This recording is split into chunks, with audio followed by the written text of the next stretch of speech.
Today, our mission for you is to explore a really profound intersection of gynecology, regenerative medicine, and neurology. Yeah, it's an incredibly fascinating area. It really is. We are looking specifically at how polynucleotides, which are, highly purified fragments of fish DNA, Mm. how they fundamentally alter the physical wiring of pain in chronic inflammatory vulvovaginal conditions. Right. And to guide this deep dive, we have a pretty amazing stack of sources in front of us. We're pulling from real-world clinical case series on vulvovaginal atrophy, which is known as VVA. Mm. We're also integrating these deep molecular biology studies detailing the ADORA2A gene alongside some truly cutting-edge research on how mast cells and nerve growth factors basically dictate the structural reality of chronic pain syndromes. Yeah, and the overarching theme across all these sources is a total paradigm shift in how we approach tissue health. I mean, we are moving away from just managing symptoms and looking straight at the cellular blueprints. Exactly. And that requires rethinking what pain actually is. Mm-hmm. Because usually, when you think about chronic pain, Mm-hmm. whether it is a nagging lower back or something highly localized, there's this ingrained expectation of how we deal with it. You take a pill. Right. You take a pill, you numb the signal. The assumption is that the pain is just an electrical misfire. Right. Right, like a software glitch in your nervous system. Which is how we've treated it for decades. Yes. But the research we are looking at today poses a radically different reality for you to consider. What if the pain isn't just a signal?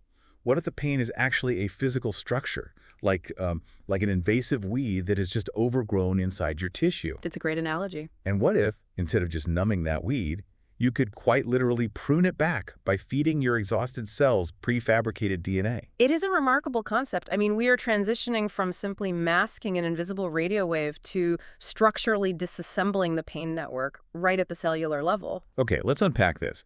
Because before we can truly grasp how introducing fish DNA to human tissue fixes a problem, we really have to establish what the problem actually is on a microscopic level. Right. When you look at conditions like provoked vulvodynia or vulvovaginal atrophy, which, by the way, affects a massive percentage of postmenopausal women, they are so often dismissed in standard clinical settings. Oh, constantly. Patients are frequently told it's just, dryness or typical irritation. But the literature reveals a deeply complex structural pathology happening right beneath the surface. Yeah, to understand that pathology, we really need to look closely at the environment of the vulvar vestibule during chronic inflammation. Okay. When a patient suffers from recurrent inflammation, which, could be triggered by repeated infections, environmental irritants, or those drastic estrogen drops associated with menopause, the immune system sends in its first responders. Emergency crew. Exactly. And in this specific tissue environment, those responders are mast cells.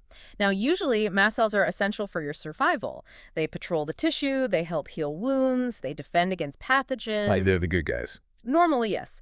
But in conditions like provoked vulvodynia, the cellular signaling basically breaks down. The mast cells accumulate in the vulvar tissue and get locked into a chronic, hyperactive state. Oh, wow. They are essentially stuck in defense mode long after the initial trigger is gone. So they become like a local militia that just refuses to stand down after the threat has passed. They just keep patrolling and, firing off warning shots. That's exactly it. And those warning shots take the form of chemical mediators.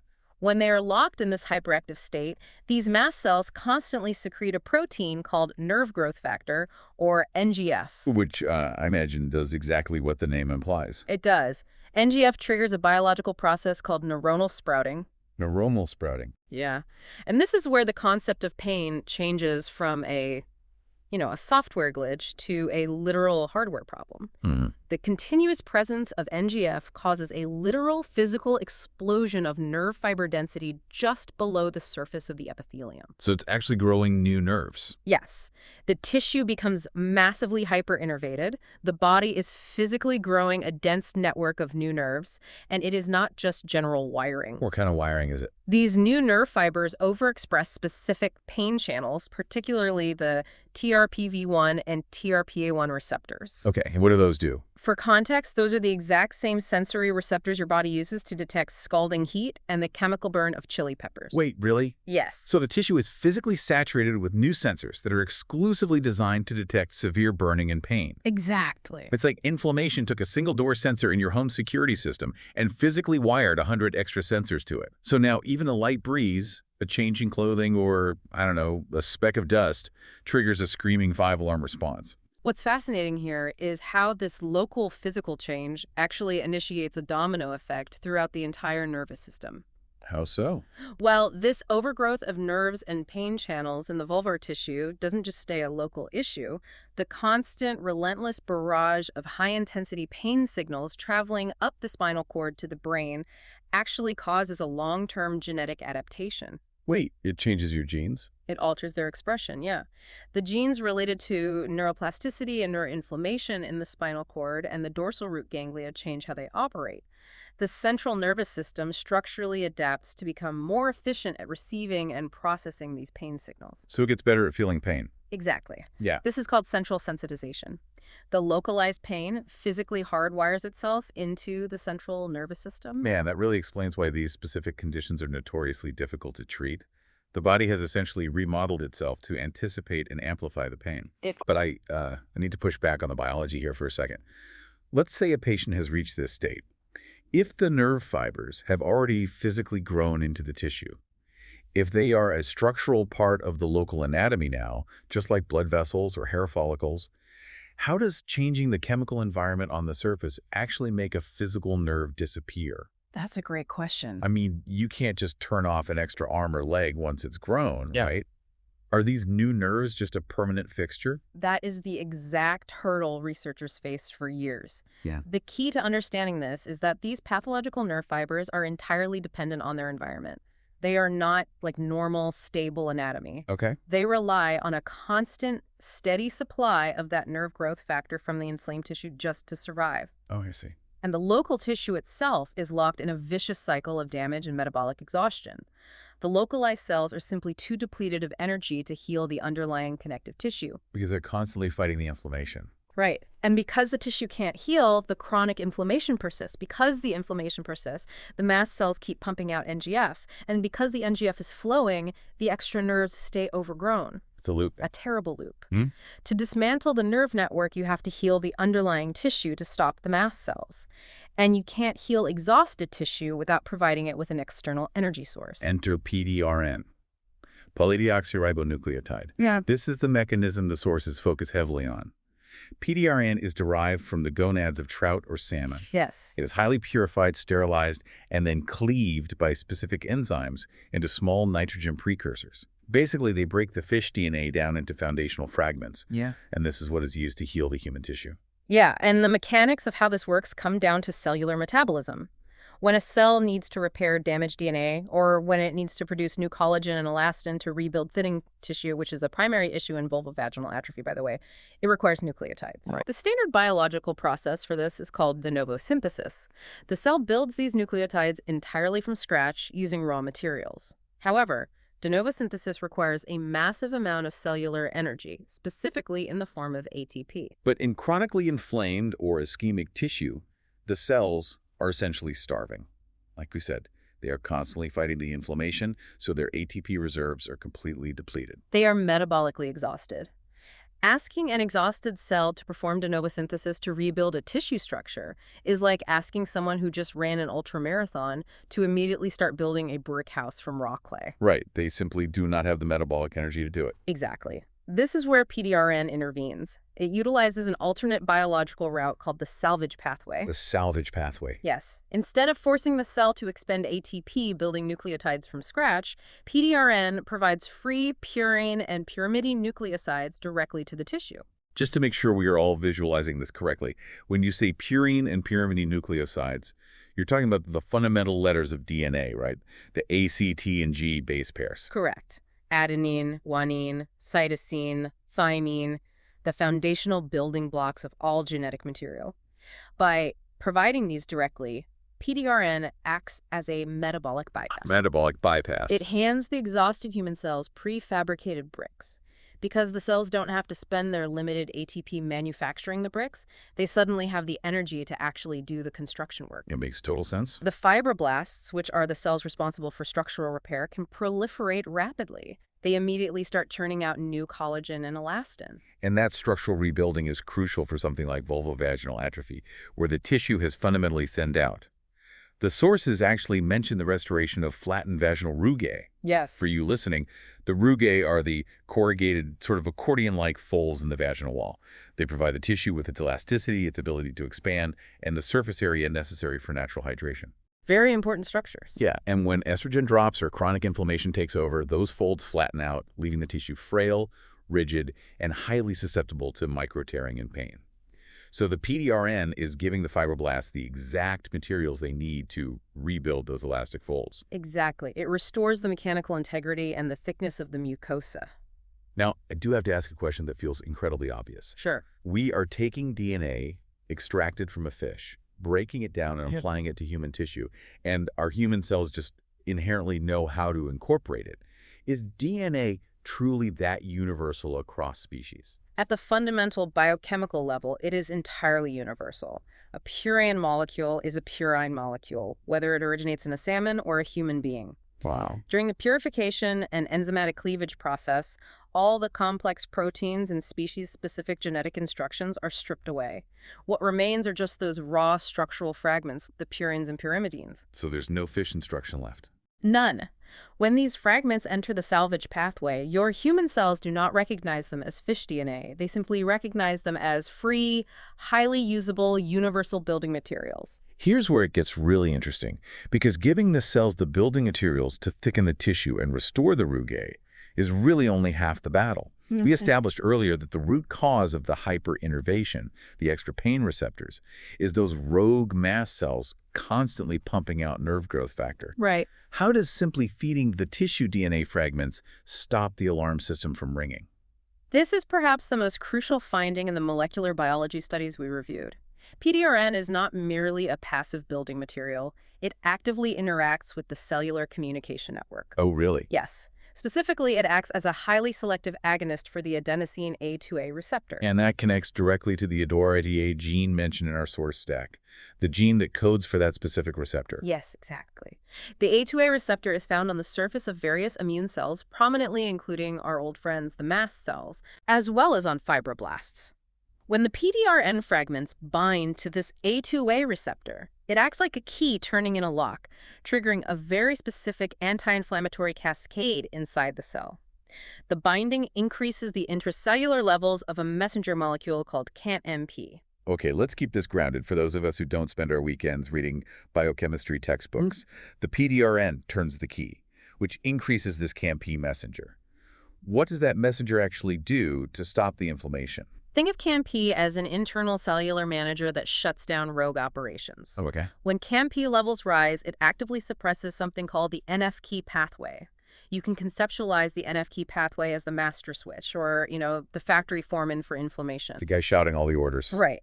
Under normal chronic pain conditions, this foreman is working overtime, ordering the mass production of pro-inflammatory cytokines, specifically molecules known as TNF-u and IL-1. And those are the bad guys causing the swelling. They are the actual chemical signals that cause tissue swelling, heat, and persistent immune response. When the CAMP messenger suppresses the NF-key foreman, production of TNF-I and IL-1 drops drastically. You are actively shutting down the factory that is producing the chemical fire. Wow. If we connect this to the bigger picture, by turning that key in the A2A receptor and shutting down the inflammatory factory, the entire microenvironment in the vulvar vestibule changes. It completely shifts. The mast cells are no longer being chemically stimulated to stay in defense mode. They finally stand down. Yeah. And because they stand down, they stop releasing the nerve growth factor. Which brings us back to your earlier question about how to eliminate a physical nerve fiber. Right. Without that constant pathological flood of NGF acting as fertilizer in the tissue, the overgrown nerve fibers can no longer sustain themselves. So they basically just... They die off. The pathological neuronal sprouting halts entirely. Through a process of natural cellular retraction, the extra nerve fibers literally die back. The sub-epithelial nerve fiber density normalizes, returning to its pre-inflammatory state. That is incredible. And as those pathological nerves retract, All of those extra TRPV1 and TRPA1 pain channels, the ones detecting scalding heat and burning, are physically removed from the tissue board. The extra security sensors are structurally dismantled. The alarm system is reset not by numbing the wire, but by removing the extra wires entirely. Exactly. Furthermore, the research shows this is not an isolated phenomenon. It happens elsewhere. Yes, the sources highlight that PDRN performs this exact same nerve-regulating function in other systemic models. In studies examining severe spinal cord injuries and sciatic nerve damage, administering PDRN doesn't just clear out the inflammatory cytokines, it actively promotes healthy, structured neurogenesis. Meaning it grows good nerves. Yes, it does this by activating the WNT-catenin pathway. And how does that pathway differ from the neuronal sprouting caused by the mast cells? Well, the neuronal sprouting driven by NGF is chaotic, pathological, and highly sensitized to pain. It is like laying down exposed, uninsulated copper wire everywhere. Yeah. The WNT-catenin pathway, on the other hand, directs healthy, organized, and properly insulated nerve growth and tissue repair. So it's fixing the wiring properly. By shifting the cellular environment from NF-κB inflammation to WNT-catenin regeneration, PDRN effectively clears out the painful damage and supports functional, normal tissue architecture. It structurally reduces markers of neuropathic pain like thermal hyperalgesia, which is that severe sensitivity to heat, by resetting the local environment. The molecular mechanics are genuinely elegant. We have the salvage pathway acting as a metabolic bypass to supply energy-free building blocks, and we have the A2A receptor acting as the definitive off switch for the nerve growth factor. It's a two-pronged attack. But let's bring this out of the petri dish. Yeah. What does this biological process actually look like for a patient sitting in a clinic? Understanding the pathway is vital, but the human application is what changes lives. Absolutely. We can look directly at the real-world clinical outcomes detailed in the case series. Yeah, let's look at those. The study focused on women suffering from advanced symptoms of vulvovaginal atrophy. These are symptoms that severely degrade quality of life, disrupt intimate relationships, and cause constant daily physical discomfort. The patients were treated topically with a gynecological cream based on polynucleotides. And the timeline and efficacy in that data are striking. Over 60% of the women reported significant, measurable relief from their symptoms within just 2 weeks of beginning the application. Which is incredibly fast for tissue remodeling. For conditions that many patients battle silently for years, a 2-week turnaround is a profound shift. And the specific metrics are even more compelling. The data showed a 72.5% reduction in vaginal burning. That's huge. There was a 71.4% reduction in vaginal dryness, and crucially, a 71.0% reduction in dyspareunia, which is the medical term for painful intercourse. To understand how those results are achieved so rapidly in clinical practice, it is really important to look at formulation. While PDRN is the structural driver of the repair, many modern clinical treatments combine the polynucleotides with hyaluronic acid, or HA. I think the combination of HA and PDRN is one of the clearest ways to visualize how regenerative medicine works. Think of the hyaluronic acid as the scaffolding and the immediate water supply for a construction site. I like that. When applied, the HA immediately pulls in moisture, plumps the surrounding tissue, and creates a supportive, hydrated matrix. It gives the patient immediate soothing comfort. Meanwhile, the polynucleotides, the PDRN, are the actual bricks and the site foreman. They're doing the heavy lifting. Right. They are operating underneath that scaffolding, directing the complex, long-term structural repair of the cells. The HA provides the immediate environment, while the PDRN executes the deep cellular remodeling. The clinical value of this dual approach becomes even more apparent when you compare it to the traditional standards of care for chronic vulvovaginal pain conditions. Oh, definitely. For issues like lichen sclerosis or provoked vulvodynia, the conventional medical toolkit is highly limited and often comes with severe drawbacks. Patients are frequently prescribed high-potency topical corticosteroids for months or even years to suppress the surface inflammation. But using long-term corticosteroids on delicate mucosal tissue creates a paradoxical problem, doesn't it? It does. Because steroids work by suppressing immune activity, but over time they also aggressively suppress fibroblast activity. They literally stop the cells from producing collagen. Exactly. So while you might temporarily quiet the inflammation, you are actively causing tissue atrophy. You are chemically thinning out an environment that is already frail, which ultimately makes the tissue more susceptible to tearing and recurrent pain. And when the topical steroids eventually fail and the pain becomes totally unmanageable, The surgical option is a vestibulectomy. Which sounds intense. It is a highly invasive procedure where surgeons physically excise or, cut out the hyperinnervated tissue in the vulvar vestibule. Which is a drastic surgical intervention. It requires a painful, prolonged recovery. And because it leaves scar tissue, it doesn't even guarantee the pain won't return or manifest differently. Right. By understanding the cellular mechanics of PDRN, we see a viable, non-hormonal, tissue-regenerating alternative. It circumvents the side effects of steroids by actually encouraging collagen production rather than suppressing it. It's building instead of destroying. It targets the root cause of the hyperinnervation by naturally starving the pathological nerves of NGF rather than requiring surgical excision. It restores the mucosal thickness, reduces the nerve density back to a healthy baseline, and ultimately restores the patient's quality of life through structural biology. So what does this all mean? Let's bring all these threads together for you. We began today by challenging the conventional wisdom that chronic pain is simply a rogue signal you can mute with a pill. Right. By examining the deep mechanics of chronic vulvovaginal conditions, we learned that this type of pain is a literal physical overgrowth of nerves. It is a structural hyperinnervation driven by mast cells that are locked in defense mode, constantly pumping out nerve growth factor. And the breakthrough is realizing that the solution is not to block the signal, but to fundamentally alter the exhausted cellular environment that sustains those nerves. Precisely. By utilizing the salvage pathway, polynucleotides act as a metabolic bypass. They hand exhausted, inflamed cells the exact genetic blueprints and prefabricated materials they need to rebuild tissue without expending their depleted energy reserves. It's brilliant. Simultaneously, by binding to the A2A receptor, this highly purified fish DNA flips the master switch on the inflammatory factory. It shuts down the mast cells, cuts off the supply of nerve growth factor, and literally starves and prunes back the pathological nerve density. The extra wires are gone. It doesn't just turn off the false alarm. It dismantles the extra wiring. It empowers you to view chronic pain and cellular healing through a structural lens rather than just a symptomatic one. This raises an important question, and it is something I encourage you to consider long after our discussion today. We have traced the exact biological pathway showing how universal DNA fragments can utilize a metabolic bypass to literally prune back pathological pain receptors in mucosal tissue.